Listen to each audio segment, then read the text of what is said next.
बच्चों, मैं सुषमा कुमारी, गांधी +2 उच्च विद्यालय रामगढ़ की हिंदी की शिक्षिका।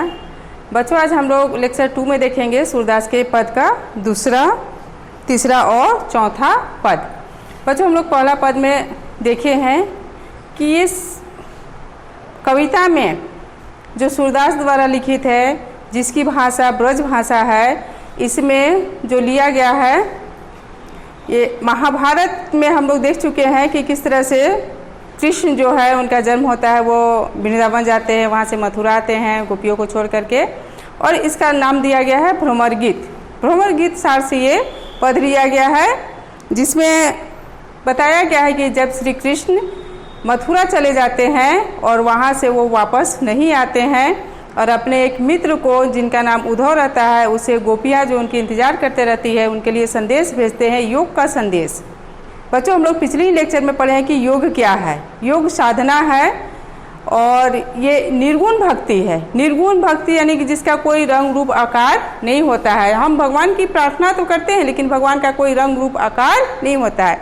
जबकि हम लोग भगवान की उसके रंग रूप आकार की पूजा करते हैं, कोई प्रतिमा की पूजा करते हैं, जैसे कृष्ण भगवान ही है या राम है, दुर्गा माँ है, कोई भी है, उनके हम लोग प्रतिमा की पूजा करते हैं। इसमें निर्गुण मतलब अपने मन के, अपने ध्यान में ही हम लोग कोई भगवान की आत्मा को ही हम लोग परमात्मा मान करके और उसी की उपासना करते हैं। वो आम जन के लिए सुलभ नहीं है। हम सभी लोग उतने ध्यान नहीं लगा सकते, योग नहीं कर सकते हैं, जबकि सगुण ब्रह्मा की पूजा करना, उनकी उपासना करना आसान है। आज बच्चों, आज हम लोग दूसरा पद में पढ़ेंगे, जिसमें गोपियाँ, हम लोग पिछले पद में पढ़े हैं कि जब उद्धव उनको संदेश देते हैं कि किस तरह से वो योग को अपनाएं, और तो उन्हें उलाहना देती है कि किस तरह से एक तेल लगा हुआ घड़ा में पानी का एक बूंद भी नहीं ठहरता है, या तो फिर एक कमल का पत्ता जो पानी में डूबा रहता है, फिर भी उसमें जरा से भी दाग धब्बा नहीं लगता है। उसी तरह से वो उद्धव को कहते हैं कि आप कृष्ण के साथ रह करके भी आप कृष्ण के प्रेम में नहीं बंधे, तो आप को उनको बड़भागी करे। इसमें बड़भागी का उपहास है कि आपकी इतना बड़ा दुर्भाग्यवान कोई नहीं है जो कि कृष्ण के प्रेम को आप न समझ पाए। बच्चों, इसी में दूसरा पद में हम लोग पढ़ेंगे। गोपियाँ कहती हैं उद्धव से, मन की मन ही मांझ रही, कहिए जाए कौन पे उद्धव, नाही परत कहीं, औधी अधर आस आवन की, तन मन बिथा सही, अब इन जोग संदेशनी, सुनी सुनी बिरहिनी बिरह दही, चाहती हुती गुहारी, जितही ते उत ते धार बही, सूरदास अब धीर धरी, क्यों मर्यादा न लही। बच्चों, इसमें अधर, इसमें है अधर। औधी मतलब होता है समय, अधर मतलब होता है आधार, आस मतलब होता है आशा, आवन मतलब होता है आने की। इसमें कह रहे हैं कि औधी अधर आस आवन की, तन मन बिथा सही। तन मन मतलब शरीर से भी और मन से भी, बिथा मतलब होता है कष्ट, सही मतलब होता है सहना। अब इन जोग संदेशनी, जोग मतलब योग, संदेशनी मतलब जानते हो संदेश, जो उद्धव गोपियों को सुना रहे हैं। सुनी सुनी, सुन सुन कर, बिरहिनी, बिरहिनी मतलब विरह में, गोपियाँ जो कृष्ण के विरह में है, विरह बिरहिनी बिरह बढ़ी, दही, दही मतलब होता है बढ़ना, ये उनकी विरह की व्यथा जो है वो बहुत बढ़ गया है। चाहती हुती गुहारी, वो चाहती है गुहारना, गुहारना मतलब होता है रक्षा के लिए पुकारना।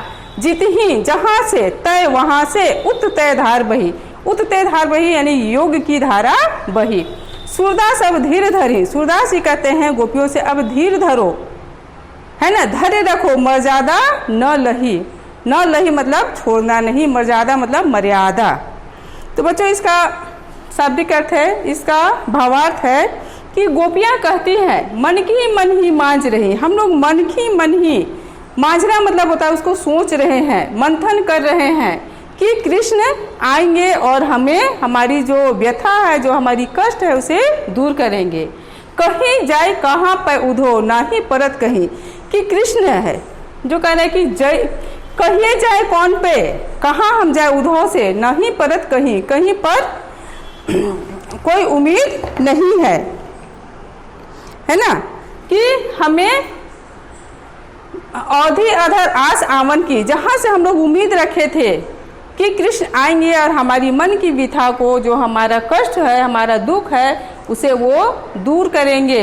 लेकिन हम जहाँ से उन्हें पुकारना चाहते थे कि आप हमारी आकर के हमारी रक्षा करें, हमारी जो दुख जो है आपकी विरह में आप चले गए हैं, मथुरा हम लोगों को छोड़ करके हमारा दुख जो बढ़ गया है उसको आप दूर करेंगे।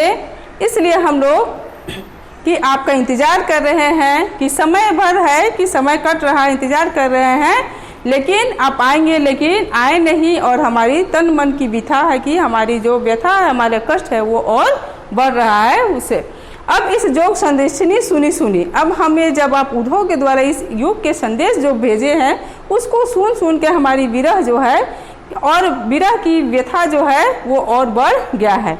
चाहती हुती गुहारी, हम चाहते हैं आपको रक्षा के लिए पुकारना चाहते हैं, लेकिन वहीं से अब योग की धारा बह रही है।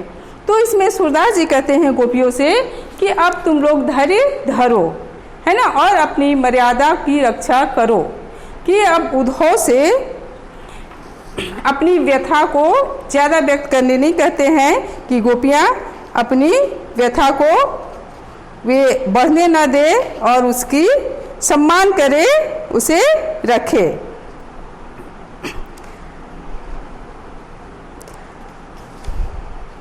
उसके बाद है बच्चों तीसरा पद है, हमारे हरि हारिल की लकड़ी, हमारे हरि हारिल की लकड़ी, मन करम वचन नंद नंदन उद, यह दृढ़ करी पकड़ी, जागत सुवत स्वप्न दिवस निसी, कान्हा कान्हा जकरी, सुनत जोग लागत है ऐसो ज्यो करुई ककरी, सूतो व्याधि हमको ले आए, देखी सुनी न करी, यह तो सूर तिन्ही ले सौंपो जिनके मन चकरी।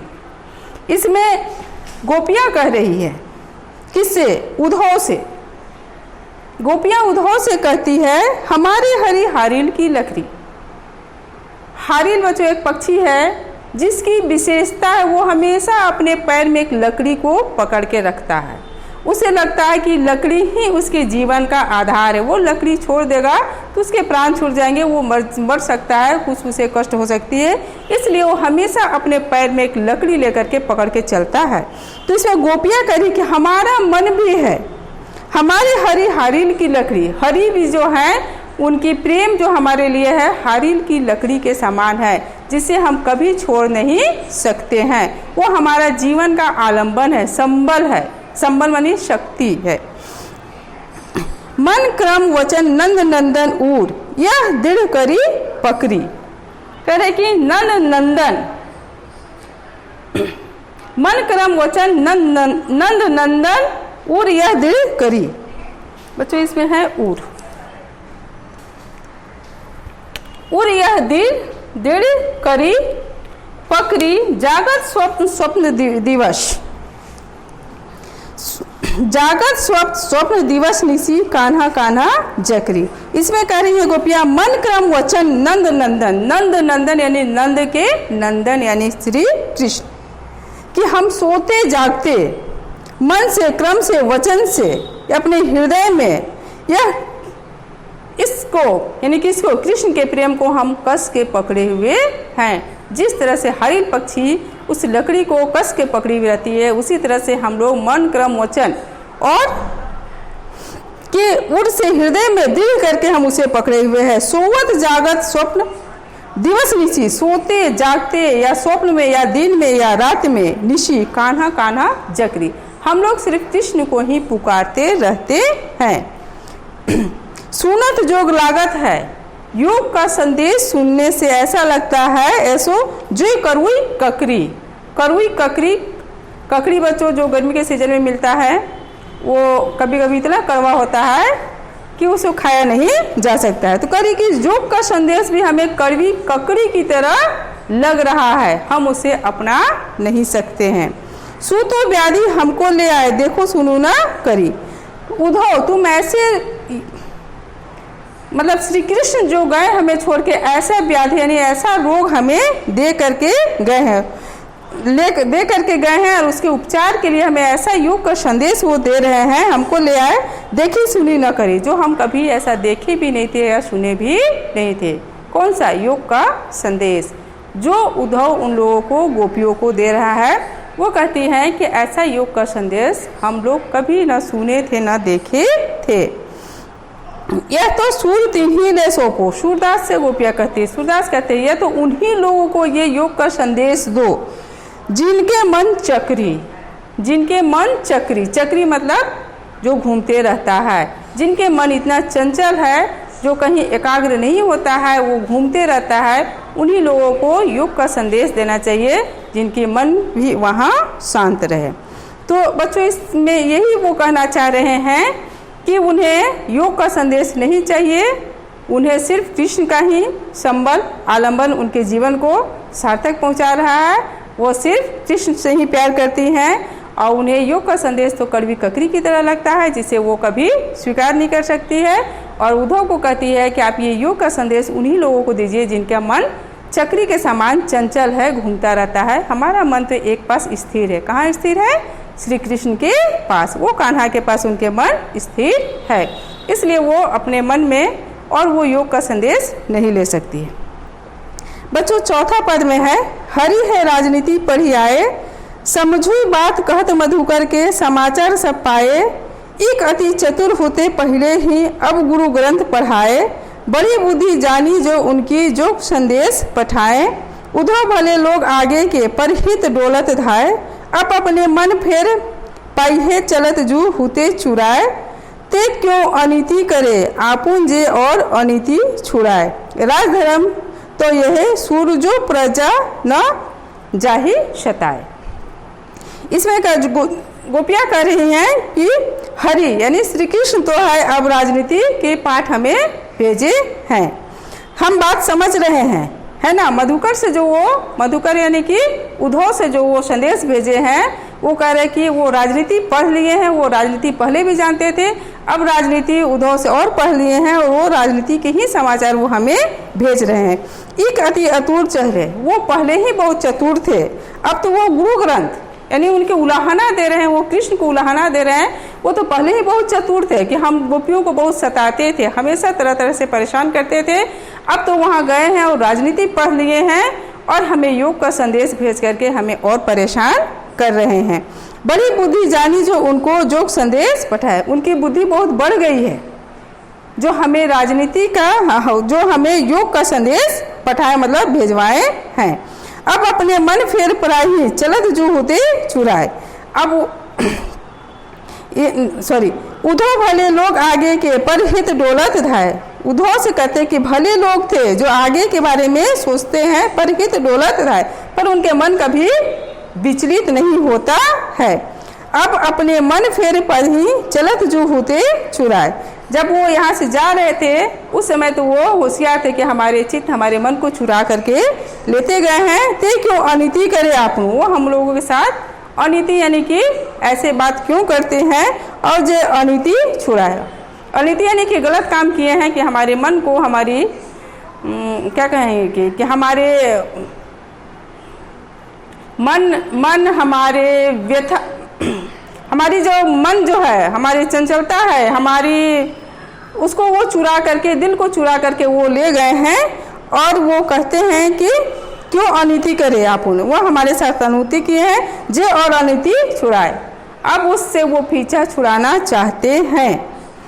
राजधर्म तो यही सूरजो जो प्रजा हित न जाहि सताए, इसमें सूरदास कहते हैं कि राजहित तो इसी में है जो प्रजा का हित चाहता है। प्रजा का हित चाहना यानी कि प्रजा की भलाई, इसमें कृष्ण के बारे में कहा जा रहा है कि वो गोपियों की जो उनकी प्रजा है वो उनकी भलाई के बारे में सोचे, उनकी व्यथा को सोचे और यहाँ वापस आकर के इनके विरह की व्यथा को शांत करे और इनकी रक्षा करे।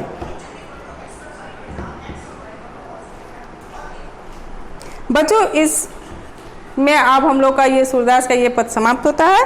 अब आगे हम लोग अगले वीडियो में फिर से देखेंगे।